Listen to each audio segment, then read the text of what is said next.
Maria Shahbaz case में आईनी अदालत के फैसले को चैलेंज करने और इस पर कानूनी चाराजोई के भरपूर इम्कानात मौजूद हैं। She's been forced to stay with a man who abducted her at gunpoint and then forcibly married her.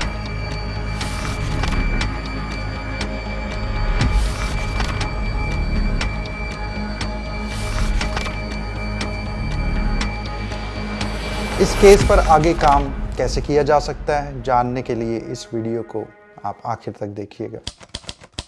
दोस्तों, पाकिस्तान के सूबे पंजाब में कम से कम 20 ऐसे हलके मौजूद हैं जहां मसीही वोटर्स का किरदार इंतहाई अहम है। ये वो हलके हैं जहां मेंबर सूबाई असेंबली और कौमी असेंबली की जीत मसीही वोट के बगैर मुमकिन नहीं होती। ये मैं नहीं कह रहा, पाकिस्तान के मशहूर और मरूफ सहाफ़ी हामिद मीर की ये वीडियो मुलाहिजा करें कि ये 20 जो हलके हैं, इनमें से बहुत से ऐसे हलके हैं जहां पे क्रिश्चियन वोट जो है वो बहुत ज्यादा है। मिसाल के तौर पे ये जो चक जुमरा है, चक जुमरा में बहुत क्रिश्चियन वोट है, मुल्तान में बहुत क्रिश्चियन वोट है। इसी तरह लाहौर के जो 4 हलके जहां बाई इलेक्शन हो रहा है उसके तो 2 हलके हैं, वहां पे बहुत क्रिश्चियन वोट है। और ये जो क्रिश्चियन वोट है इसमें एक रिजेंटमेंट पाई जाती है और ये जा रहा है क्रिश्चियन वोट पीटीआई के खिलाफ। ये वोट डालेंगे मुस्लिम लीग नून को। सियासी जमायतें, खासतौर पर मुस्लिम लीग नून के नुमाइंदे इंतखाबात के वक्त इन्हीं इलाकों में आते हैं, वादे करते हैं, यकीन दहानियाँ करवाते हैं और वोट लेकर कामयाब भी हो जाते हैं। यही वोट उन्हें 20 से ज़ायद नशिस्तों में जितवाने में मदद देते हैं। लेकिन सवाल यहाँ पे ये है, इंतखाबात के बाद क्या होता है? कुछ भी नहीं होता। ना कोई आवाज़, ना कोई नुमाइंदगी, ना कोई इंसाफ। सीनियर सहाफ़ी हामिद मीर भी इस हकीकत को अपनी वीडियो में सामने ला चुके हैं, जहां वो वाज़िया करते हैं कि मसीही वोटर्स को सिर्फ वोट बैंक के तौर पर इस्तेमाल किया जाता है।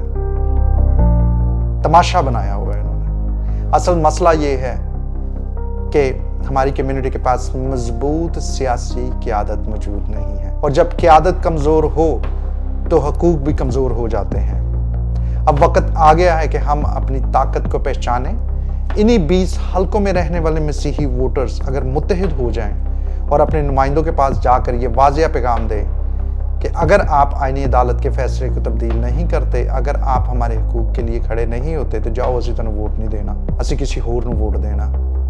यकीन करें, जब यही 20 मेंबर्स वज़ीर आज़म के पास जाएंगे और अपने सियासी मुस्तकबिल को ख़तरे में देखेंगे, तो फिर चेक कीजिएगा इनकी दौड़ें कैसे लगती, कैसे फैसले तब्दील होते। और एक और बात बिल्कुल वाज़ेह है, जो लोग मखसूस नशिस्तों पर आकर सिर्फ अपनी रोज़ी रोटी कमा रहे हैं और अपनी कम्युनिटी के लिए आवाज़ बुलंद नहीं कर रहे, उन्हें इस ओहदे पर रहने का कोई हक नहीं है। उन्हें इस्तीफ़ा दे देना चाहिए, क्योंकि क़यादत सिर्फ कुर्सी का नाम नहीं, ज़िम्मेदारी का नाम है, ये इमानत है। और अगर हम आज नहीं बोलेंगे तो कल कोई हमारी आवाज़ बिल्कुल नहीं सुनेगा। शुक्रिया दोस्तों, हमारे पेज को लाइक और सब्सक्राइब करना ना भूलिएगा। शुक्रिया।